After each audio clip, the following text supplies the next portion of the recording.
MU pasti akan tetap menggunakan taktik. Dan yang saya sayangkan kemarin Anthony. Arsenal itu memang tahun ini memang sungguh luar biasa. Halo teman-teman, selamat datang di Panpel Nobar, pastinya di acara Bisbol, bincang seputar sepak bola. Nah, kali ini kita akan ngebahas pertandingan semalam ya antara Arsenal melawan Manchester United. Mungkin hasil yang kurang bagus untuk fans Manchester United, tapi juga mungkin hasil yang menggembirakan buat fans Arsenal karena berhasil revenge ya, karena pertemuan pertama MU berhasil memenangkan pertandingan dengan skor 3-1 ya Bang 3-1. ya. Sekarang mereka berhasil revenge, saya balas dendam ya dengan skor tipis 3-2. Pastinya masih tetap barengan saya Cak Niko dan juga Bangsat. Yang belum follow silahkan di follow aja ya, Instagramnya nanti ada di bawah. Langsung aja kita ke beberapa fakta-fakta menarik semalam. Yang sebenarnya itu MU sudah unggul duluan melalui gol Marcus Rashford. Gol yang cukup indah karena di luar kotak penalti. Betul. Tapi kemudian dibalas dengan cepat oleh pemain akademi Arsenal, Eddie Nketiah. Oh bukan.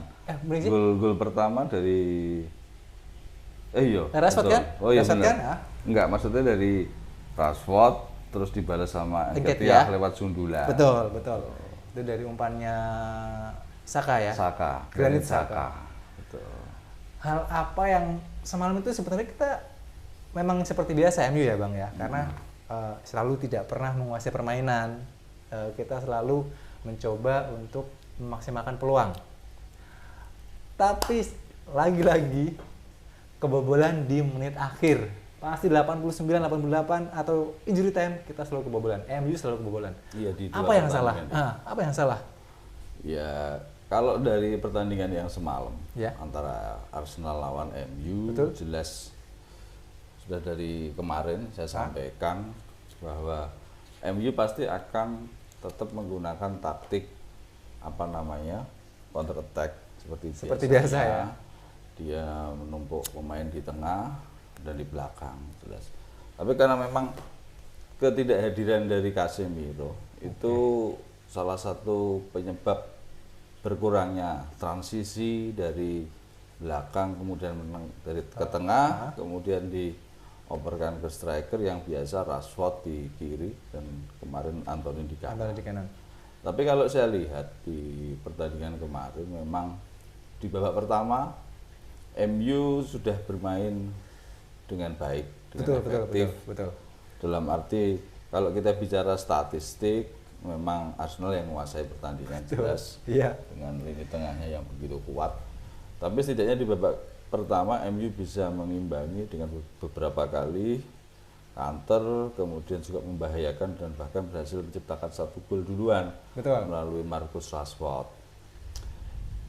Tapi di babak kedua ini kecerdikan dari Arteta selaku pelatih dari lagi-lagi ya Arsenal. Dia tahu bahwa bek kanan Ben White itu salah satu titik kelemahan Arsenal. Betul. Sehingga Marcus Rashford bisa mengeksploitasi dari sisi kiri MU. Bahkan kemarin dia sempat kena kartu kuning karena dia ketinggalan, kemudian dia men-sliding Rashford. Di babak kedua dia digantikan sama Tomiyasu. Ya, itu main Jepang teman-teman ya. Begitu digantikan oleh Tomiyasu, lini kanan Arsenal, kanan Arsenal jadi lebih kuat. Betul. Saya melihat kemarin Rashford ketika kanan Arsenal sudah digantikan sama Tomiyasu, itu agak sedikit kerepotan. Betul sekali. Dalam mengeksploitasi kanan dari Arsenal. Beberapa kali ketika Rashford sudah 1-1 dengan Tomiyasu, kebanyakan kena. Itu antara kalah duel body atau emang sprintnya itu baca Tomiyasu, saya nggak tahu ya teman-teman. Tomiyasu mungkin ya. Tomiyasu. Pakai Z, Yazu. Takutnya kan teman-teman, kok Tomiyasu? Ini jenenge Tomiyasu. Yasu. S-nya tuh para orang Jepang tuh biasanya Z, Bang. Tomiyasu gitu. Tapi Arteta tuh antara memang dia tahu kelemahannya timnya sendiri, akhirnya menggantikan Ben White dengan Tomiyasu, membuat Rashford agak keteteran gitu menghadapi Tomiyasu sendiri? Iya, jadi Arteta tahu benar Ya. bahwa sektor kanannya sangat-sangat sedikit bisa dieksploitasi kemarin dengan gol di babak pertama Betul, dari Rashford itu memang salah satu titik lemah dari Ya. sisi kanan Arsenal, sehingga di babak kedua Ben White digantikan dengan Tomiyasu. Nah ini ada sedikit perbaikan di situ. Dan yang saya sayangkan kemarin Anthony lagi-lagi. iya, Anthony masih bermain sendiri dia masih bermain sendiri karena kemarin saya lihat dia hanya satu pas yang bagus itu Iya, yang iya. dia pas ke siapa namanya McTominay Iya, jadi yang peluang di-shoot itu ya. terus dia shoot peluang dan ditepis sama Ramsdale. Ramsdale. Jadi kemarin kalau kita review dari permainan MU, memang salah satu kelemahan di MU ada di sisi kanan, di Anthony. Ya dia masih bermain sendiri, belum bisa padu lah kalau saya lihat, belum bisa menyatu dengan tim. Dalam arti ketika dia, jadi kan Ten Hag itu memfungsikan Anthony Ya. itu memang untuk memecah konsentrasi dari Bek lawan ya? bek lawan. Jadi dia menarik kan. Jadi dia menarik pemain lawan, kemudian ada beberapa pemain MU yang mungkin menyerang kemudian kosong. Ya. Harapannya adalah diumpankan ke situ. Betul, Tapi betul. dia kemarin terlalu sibuk dengan dribblingnya. Iya. Seperti biasa. Jadi ini yang mungkin jadi perhatian dari Anthony kaitannya dengan permainan yang mungkin menjadi dasar dari Ten Hag, kaitan dengan kolektivitas, kemudian passing 1-2 antar pemain itu juga harus tetap selalu diperhatikan ketika bermain, apalagi bermain melawan tim sekelas Arsenal. Arsenal ya. Berarti ketidakhadiran Casemiro memang benar-benar berasa ya? Iya, kalau Casemiro sekarang sudah jadi pemain kunci Betul. di MU. Apakah itu tidak membuat MU itu ketergantungan gitu dengan Casemiro gitu? Karena Ya. ketika dia nggak hadir, nggak ikut main atau mungkin cedera atau kemana akumulasi kartu kuning ya, kelihatan timpang gitu. Ya kalau timpangnya sih sebenarnya enggak. Jadi Ya. kebetulan saja ini melawan Arsenal, gitu kan. Kebetulan Casemiro kena akumulasi pas lawan Arsenal, sehingga memang apa namanya potensi Casemiro yang sangat-sangat sekarang sangat-sangat apa namanya fokus di lini tengah, khususnya di DM kan, Penting, poin defensive penting itu. midfield, poin penting itu hilang gitu Betul. loh. Dan saya rasa McTominay belum bisa menggantikan peran Casemiro itu, karena Casemiro selain juga bagus bertahan, dia juga bisa menyerang, dalam arti transisi penyerangan itu dimulai dari Casemiro. Dan seperti Wan Bissaka saya Betul. lihat kemarin, Ya. ketika ada Casemiro itu dia kayaknya mainnya lebih tenang Leluasa gitu loh. ya, Iya, seperti lebih kalau ada leluasa. Casemiro ya. Jadi kayak tenang gitulah, Iya. aman ada Casemiro. Tapi ketika kemarin nggak ada Casemiro itu mainnya kembali lagi kayak kemarin, Gerasa dulu gerusu, berasa iya. gusu kayak gitu, oper salah. Betul. Terus Bingung. iya Dia mau bingung. pukul kemana Jadi bingung. mungkin itu juga dalam arti Casemiro di situ juga membuat tim jadi lebih tenang. Pemain-pemain yang lain juga percaya dirinya bertambah. Kalau saya lihat seperti itu. Dan seperti biasa kan, seperti yang kita ulas sebelumnya, bahwa Arsenal pasti akan bermain seperti itu. Iya. Apalagi Arsenal full tim. Minus Gabriel Jesus Minus saja ya. Gabriel Jesus ya. Jadi di lini tengah mereka yang jadi kekuatan itu Iya. mereka full tim. Kemudian di bek kiri Zinchenko juga bermain cukup bagus kemarin. Sekali semalam memang. Itu yang jadi salah satu apa namanya gol asis kan dia. Iya, betul. Asis ke Edward Nketiah, jadi gol kemenangan di menit-menit akhir. Sangat menyesakan sebenarnya ya untuk Ya fans MU. bagi saya sebagai fans MU ya sesek Mas. Iya. Apalagi di dua pertandingan Crystal Palace Iya. gol menit akhir 90, kemarin juga 89. 89 kan menit akhir. Itu benar-benar ya gimana? Itu mungkin menit 85 ke atas tuh oke lah lumayan lah imbang, lumayan daripada kalah tiba-tiba buyar lagi konsentrasi di Iya, menit-menit betul. akhir itu. Tadi kan pertanyaan saya tentang ini Bang, apakah tidak membuat nanti ketika Casemiro tidak ada di lapangan itu ketergantungan itu akan terus terjadi itu untuk Manchester United? Ya kalau sebenarnya ketergantungan sih bukan seperti ketergantungan ya, tapi Iya. memang tim MU Betul. itu membutuhkan sosok seperti Casemiro. Iya. Dan saya rasa di pemain-pemain MU dalam arti khususnya untuk gelandang bertahan belum ada yang sekelas Casemiro. Kita melihat McTominay, Fred, kan. Belum selevel Belum sama selevel, Casemiro. ya mungkin secara skill mungkin iya, tapi dalam arti permainan itu kan bisa membawa diri, kemudian menciptakan ketenangan di antara teman-teman yang lain. Efeknya ketika Casemiro main itu memang lini belakang tuh lebih tenang gitu ya Bang? Iya, lebih tenang. Kelihatan banget jelas, lebih tenang betul. gitu. Lebih tenang dalam arti memang kehadiran Casemiro bisa membuat perbedaan. Betul, betul. MU Itu sebelum terasa ada sekali. Casemiro kita lihat permainannya pasti kocar-kacir. Lini belakang, kemudian kiper itu menjadi lebih berat. dia. Kerja berat ya? Iya, lebih kerja berat. Tapi dengan adanya gelandang bertahan yang bagus dalam arti ada Casemiro, kemudian juga Fred juga sekarang dengan adanya Casemiro bisa jadi performnya meningkat. Betul. Itu meringankan kerja dari back maupun kiper karena mereka fungsinya adalah menghadang serangan dari tim, menghadang serangan pertama dari tim sehingga sudah bisa saring dulu di gelandang bertahan. Dan memang kalau kita lihat Ten Hag dengan pemain MU yang ada sekarang memang salah satu strategi ketika memang melawan tim-tim dengan penguasaan bola yang sangat tinggi seperti Manchester City, Arsenal, itu memang strategi yang digunakan adalah counter attack seperti itu. Ya. Jadi dia memang menumpuk pemain di tengah dan di belakang juga dikuatkan sehingga serangan-serangan musuh itu hanya sampai di tengah, tidak sampai di kotak penalti. Tetapi kemarin kita lihat Arsenal. Iya. Jadi Arsenal itu memang tahun ini memang sungguh luar biasa. Sangat luar biasa. Sungguh luar biasa. Karena Arsenal saat ini beda dengan kemarin-kemarin. Tahun-tahun sebelumnya, Arsenal saat ini sudah cukup matang kalau saya lihat dari pemain-pemain yang ada.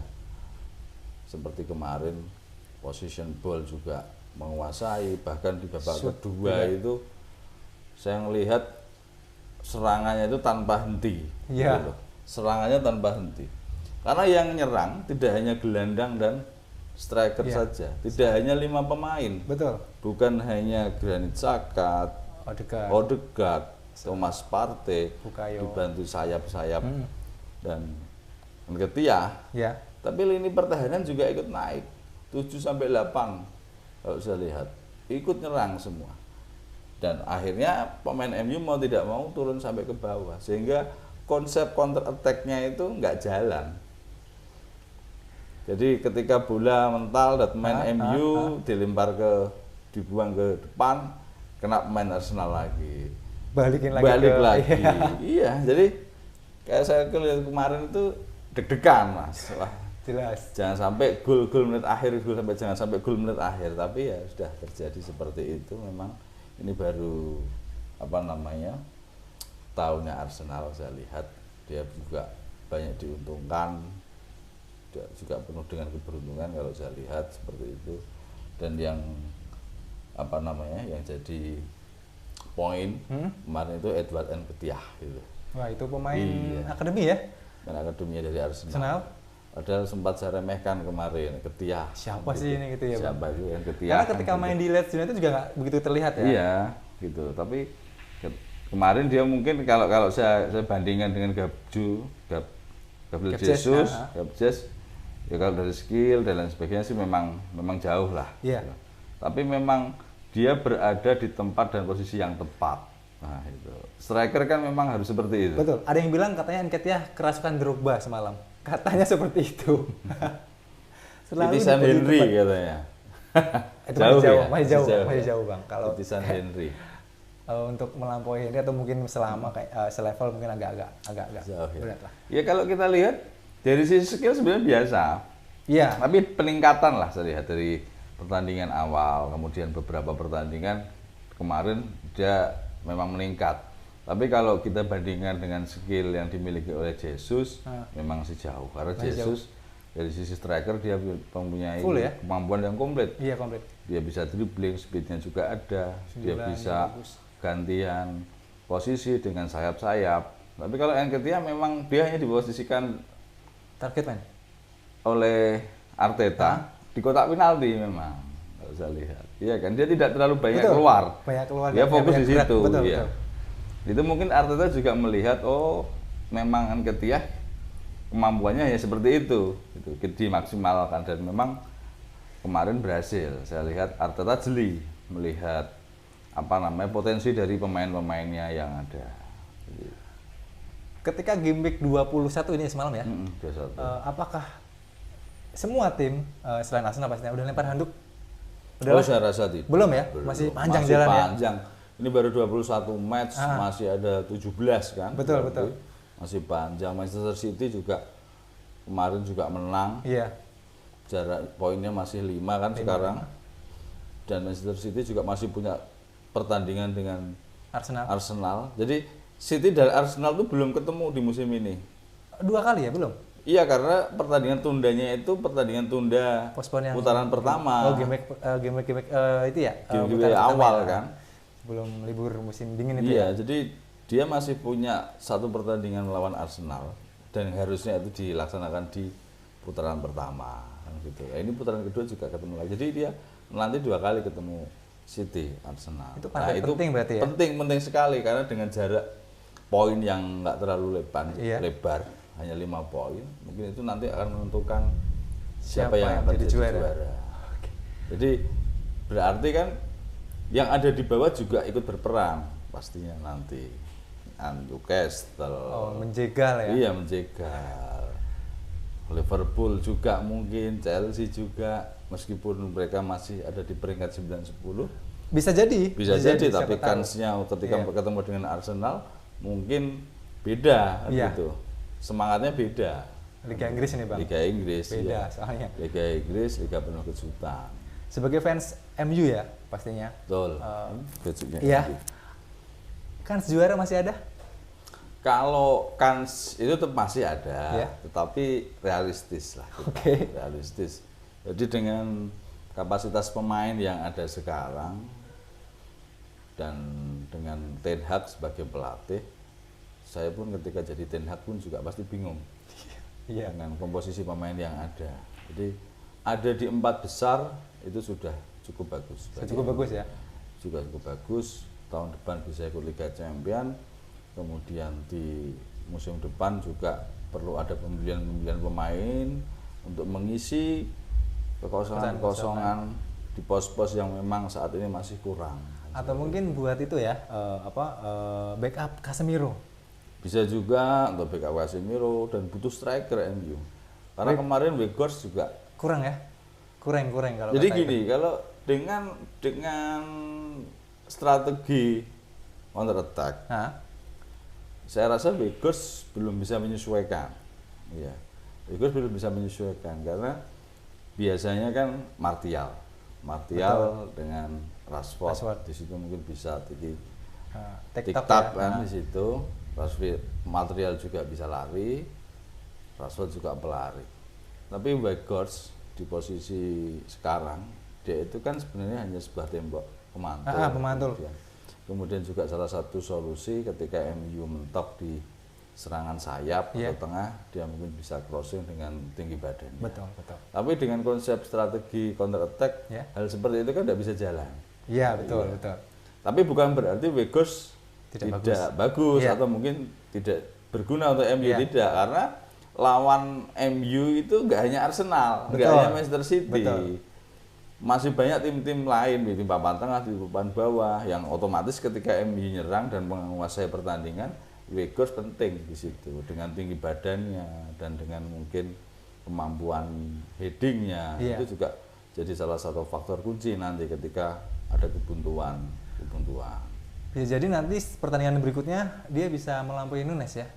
Walaupun sekelas Weghorst ya kan, harganya semurah itu gitu. Bisa. Bisa jadi ya. Bisa jadi. Berarti semalam Arsenal layak menang? Layak menang. Layak menang. Layak menang ya? Iya. Layak menang ya. Saya akui Arsenal memang layak menang dengan kekuatan Arsenal saat ini. Dengan pemain Lini mudanya tengahnya ya. itu tidak ada obatnya kalau saya rasa. Saya senang dengan lini tengah Arsenal itu. Jadi serangannya itu kayak nggak ada hentinya. Iya. Nggak capek-capek. Nggak ada hentinya. Jadi memang semalam layaklah MU kalah dengan permainan seperti itu. Itu MU cukup beruntung bisa menciptakan 2 gol. Sehingga meskipun kalah nggak tapi malu-maluin tipis, ya. kan, Iya, gitu. nggak Tapi bagaimanapun malu-maluin. juga tetap kalah. Iya. Tidak dapat poin kan Iya. gitu. Arsenal meskipun hanya menang 3-2, Tipis. menang tipis tapi kan dia menang. Iya betul. Dapat poin. Mau Jadi berapapun kebobolan yang penting menang kan? iya. Gitu. Meskipun dia bobol nggak clean sheet tapi kan tetap menang dan tetap 3 poin, tetap nomor 1, tetap di atas. Itu dia ya. Oke, itulah ulasan kita tentang pertandingan semalam teman-teman nobar ya. Terima kasih sudah menyaksikan. Tentunya hari ini nggak ada Bung Bowen karena ada acara. Dia syuting di podcast yang lain katanya. Sibuk dia, ya Bang ya. Bung Bowen. Oke, yang belum subscribe silakan subscribe channel Panel Nobar pastinya. Tetap terus saksikan karena pasti nanti ada ulasan-ulasan yang menarik lainnya Bang pastinya. Betul, banyak review atau mungkin rumor-rumor. Betul sekali. Gitu. Nanti kita akan bahas minggu depan karena ada yang request katanya, pengen dong dengerin ulasan pemain-pemain dari Asia yang katanya bagus di Liga Inggris siapa aja. Iya. Siap nanti. Pokoknya yang mau usul bisa komen di bawah ya. Iya. Oke. Saya Cak Niko pamit. Saya Bangsat. Bowen titip salam ya karena nggak hadir. Terima kasih buat teman-teman nobar yang sudah menyaksikan. Jangan lupa di subscribe, like, dan share juga pastinya. Komen jangan lupa. Jangan lupa komen juga ya. Nah, kami pamit. Salam fans layar kaca. Bye-bye.